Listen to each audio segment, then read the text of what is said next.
First of all, on homework 2, I sent out a Piazza post, said 2E at first and then changed it. It's actually 2G.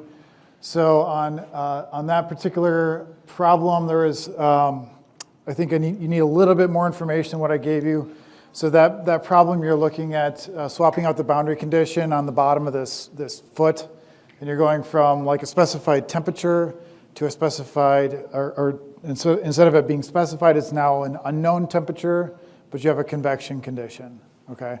So just to clarify there, what I'm asking for is you need to come up with an analytical expression or symbolic expression that gives you that relationship at that boundary. You don't have to solve for it, you have to put it in ease, you just have to have the symbolic expression in terms of only the stuff that's given.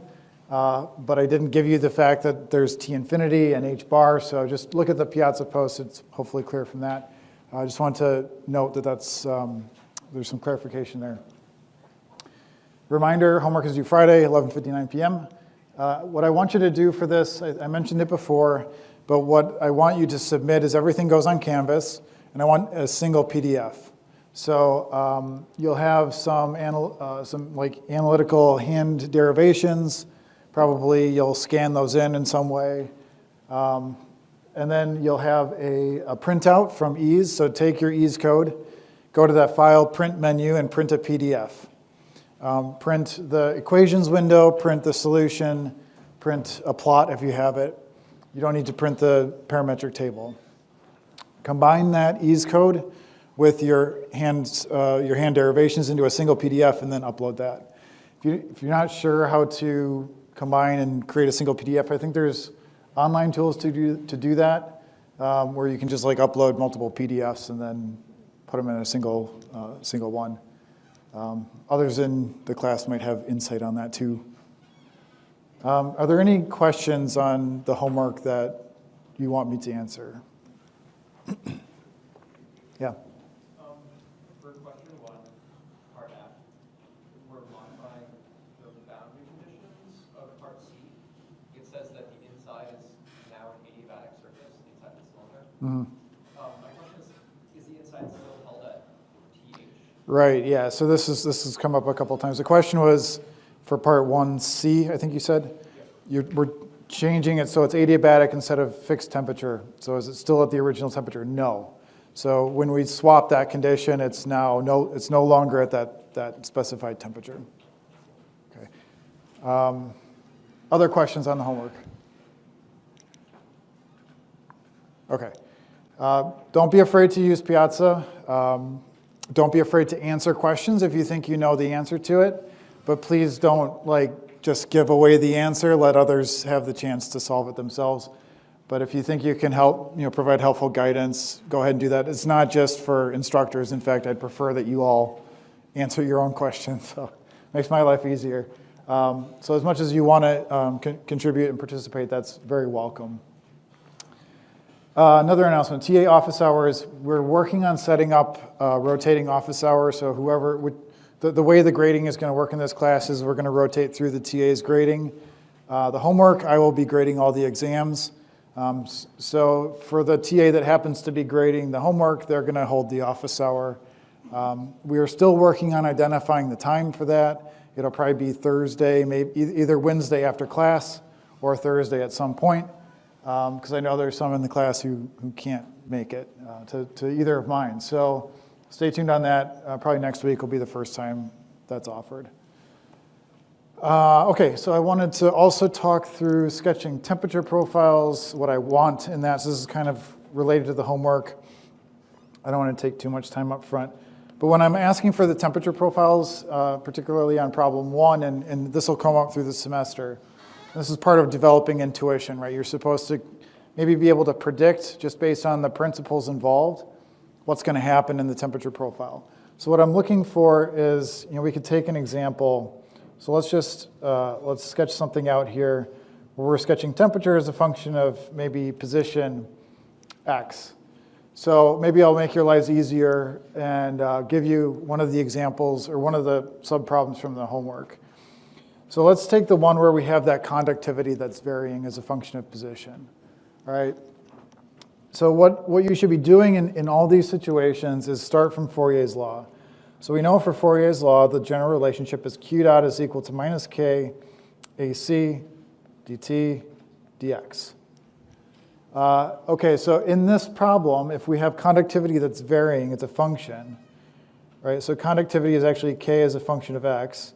AC is not varying, so that's a constant. So let's say this is a constant.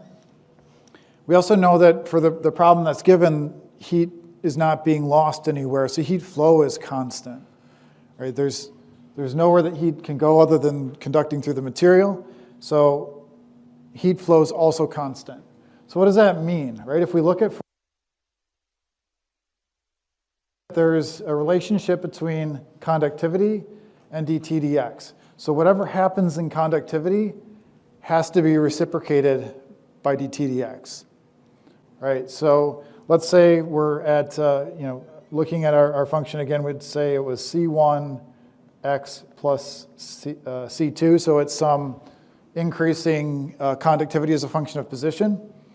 So if I were to sketch this out, I might look at, say, x1, x2, pick out those locations.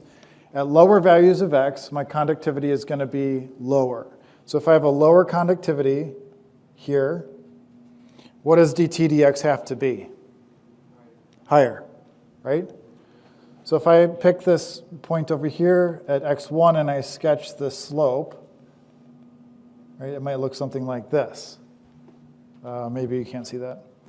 It might look something like this, right? A kind of a steep slope, relatively speaking. So then think about what happens at x2. Higher value of x, higher conductivity. What has to happen to dt dx? It has to be lower, right? So dt dx has to be lower over here. Okay, so you have this continuously increasing conductivity. So now you can kind of connect the dots, right? You can figure out there's a profile that matches that slope at x1 and that slope at x2, right?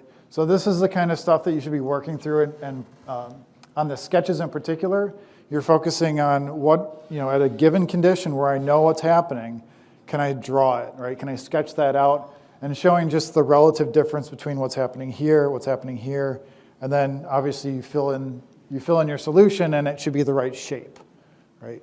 I don't care about the temperature being, some absolute value or the conductivity being exactly right. We're just thinking about relative effects here. Okay, any questions on that part? Yep. For like a similar situation, except where conductivity is constant, would then the slope of the line be, or would it be a linear? Yeah, right. So if everything here is constant, then what you're left with is dt dx has to be constant as well, right? Which is, it's a line. Yeah, good question. Thanks. Other questions on this? Okay. So let's kind of pick up where we left off. We're already burning some time here, but I wanted to just clean up one more thing here. When it comes to enforcing boundary conditions, so remember where we kind of left off last time was we were talking about boundary conditions being applied. So what do I mean by applying a boundary condition?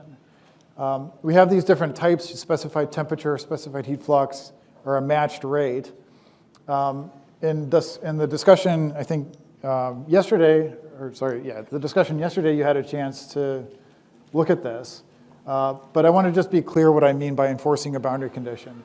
So especially like you go through the homework, you're going to be doing something kind of like this, right? You figure out the boundary condition, you write out an expression, you say that, let's take this matched rate Robin one. So you're saying at some surface, at the boundary, the rates have to match. So if I kind of sketch this out, like let's say we have a domain here, right? And we have conduction kind of happening in this direction, and then out here is convection. Right, so what we would do is we would take this surface, the boundary, and draw a thin surface balance, right? So this is different from a control volume in that it's infinitely thin, right? It has no differential width at all. It's infinitely thin. So right at that surface, now we're going to look at what's coming into that surface and what's leaving. So coming in is going to be heat due to conduction. right? This is, say, Q dot conduction. That's governed by Fourier's law. So what's leaving is convection. That's governed by Newton's law of cooling. But those have to be equal to each other because it's infinitely thin. There's, nothing's happening except there's heat moving across that surface. So, okay, so you have conduction equation here, Fourier's law, Newton's law over here, and they have to equal each other. Okay, so that's fine. But then to actually enforce this, what you do is we have this temperature, right, the temperature here that we have a general expression for. We went through and solved for a temperature up here. This is our general expression for temperature. So enforcing a boundary condition means you take this temperature expression for T and plug it into the equation, substituting where you need for the correct values of x, or whatever the coordinate is. So for this problem, it would be like h bar as times with c1 x, right? So this would actually be c1 L plus c2 minus t infinity. Right, that would be enforcing the boundary condition on the convection side. On the conduction side, we'd say minus k, AC, dt, dx. Well, that's just C1. And then you've enforced it. Right? So when I say like enforce the boundary condition, write the expression in terms of stuff given in the problem, this is what I mean. Right? You shouldn't be leaving it in terms of don't leave the expression like this, where you have these t at x equals whatever. Leave it like this, where you actually just have the stuff that's given in the problem.